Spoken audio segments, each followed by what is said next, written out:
Directed by Robert Altman and starring Sandy Dennis, Cher, Kathy Bates, and Karen Black, Come Back to the Five and Dime Jimmy Dean. Jimmy Dean is a fascinating character study in what people do with relationships. And having played a role in this show in college, I feel a personal connection to this play and its themes. The script itself is one that is remarkably underrated and refreshingly queer given the time it was forged, and it's just a gold mine waiting to be explored. In this video, we will explore the queer themes found in Come Back to the Five and Dime Jimmy Dean, Jimmy Dean. Sound good? Okay. There are also major spoiler warnings ahead for the plot of Jimmy Dean, and I apologize if any of you actually wanted to see this movie, but you can click off now if you want. 3, 2, 1, bye. Jimmy Dean premiered in 1976 to a great deal of lukewarm attitudes, with some reviewers remarking that the gimmicky plot and actors were not credible in the slightest. It was not a success and ran for only 52 performances in the same year it premiered, coincidentally opening on the night of James Dean's 51st birthday. There are some existing film clips via a 2020 interview of Cher, but there is one interesting thing said about the character played by Karen Black. Tell me about Joanne. She's a transsexual. It is that moment, that focus, that we are going to deconstruct today.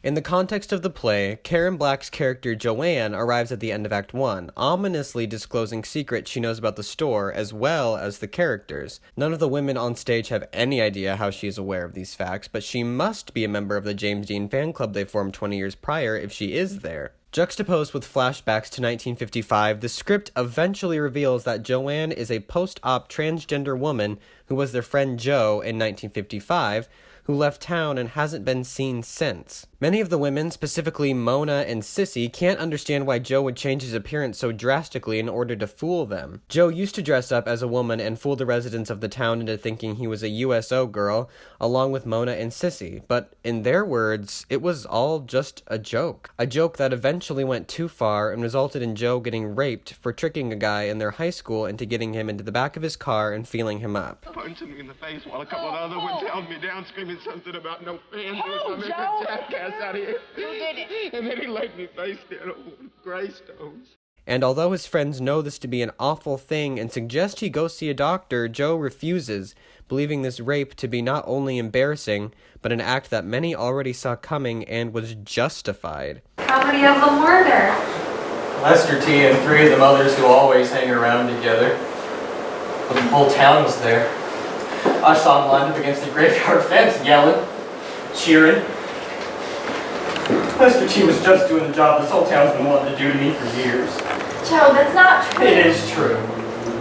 This is, of course, a huge yikes for anyone viewing the material, but this assault is never addressed again. Joe is fascinating because he represents masculinity not as a miracle cure for sexuality, but as more of a fluid entity that should be able to transcend sexuality. In the stage version, we do not see Joe until a flashback following his rape, but he is referenced several times, mostly about how he dressed up as a female and how entertaining it was.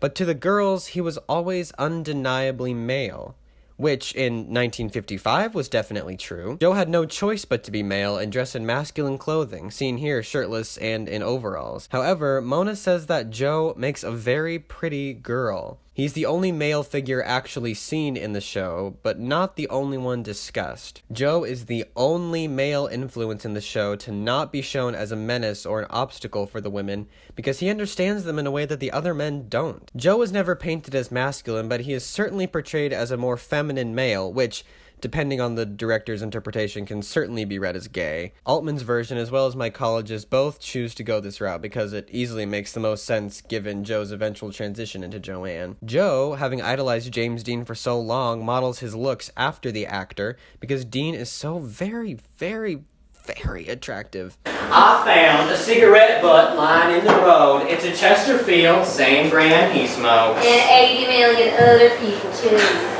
Hush up now, Joe. The idea of becoming James Dean no longer appeals to Joe once he leaves town, though, but he instead strives to become the type of woman who would attract James Dean. Having heard that his last film, Giant, is filming only a few towns over, Mona and Joe travel to Marfa in order to be extras in the film. Mona is chosen, Joe is not. When they return, things just aren't the same. During a fan club meeting, Mona reveals she has had sex with James Dean and is carrying his baby. Whether or not Mona is telling the truth about anything is up for debate. Mona simply, however, is embarrassed to admit that she has actually slept with Joe, whom she was role-playing with. No, we won't let him die. His son will carry on in his place. It's not his son. It is. The admittance that she slept with the town freak is nothing she really wishes to disclose, so an improbable solution seems to be the next best thing. In 1975, the women revealed that they never really believed Mona, but because they saw it made her so happy, and the town flourished due to the eventual tourism it brought, it was hard not to say anything against it. Mona's insistence on the baby belonging to James Dean and her dismissal of Joe drive Joe away. A scene between Joe and Mona is quite revealing. How much I love you. Love? No. It's real. I know it's real.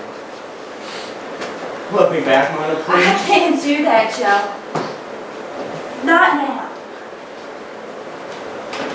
One day? Do you think you would one day?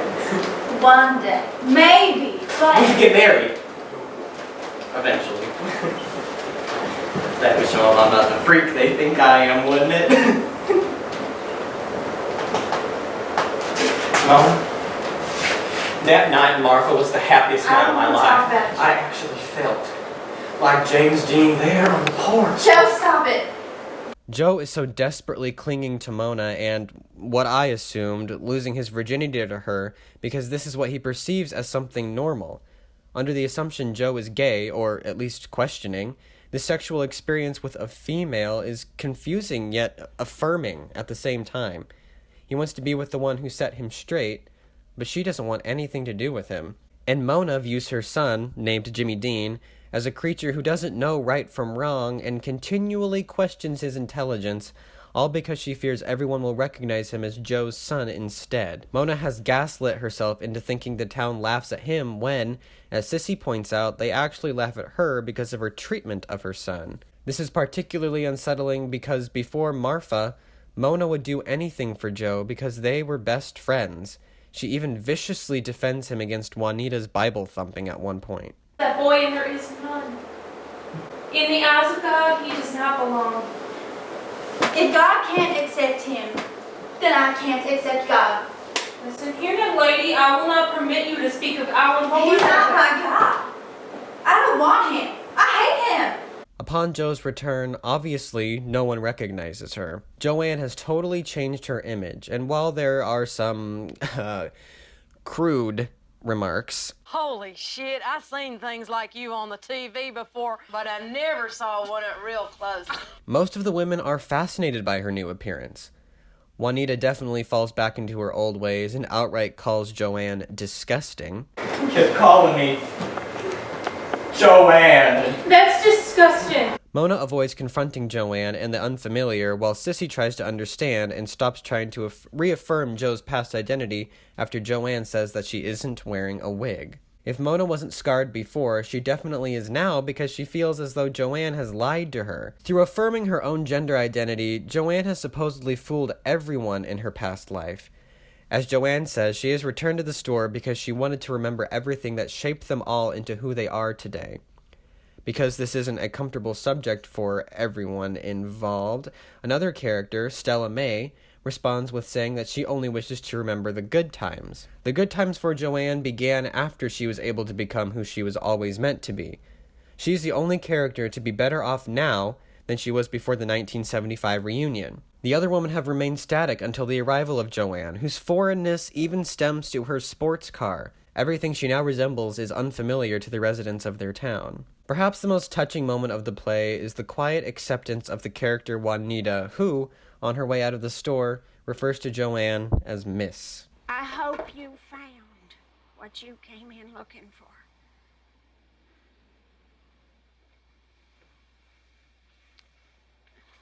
Miss.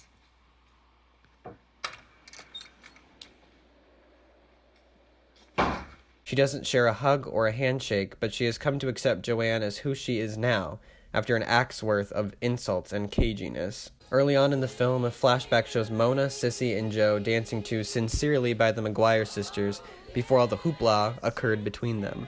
Despite taking for granted their relationship between that moment and the present of the script, they all joined together at the end to recreate the dance, this time with no secrets between them. Follow these bounceless Let's be serious, Madam Chairman. All right.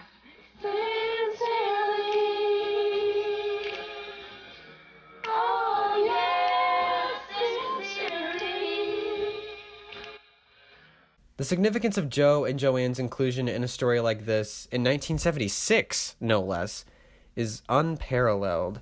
Showcasing a transgender character in a political climate like 1976 or even 1982 when the film premiered was not unheard of, but not terribly common. For more on this type of historical context, check out Matt Baum's Culture Cruise series, because I don't think I can really do justice for it like he can. If you like this video, please give it a thumbs up and even hit that notification bell if you'd like to see more. This is Dustin signing off, but only for now.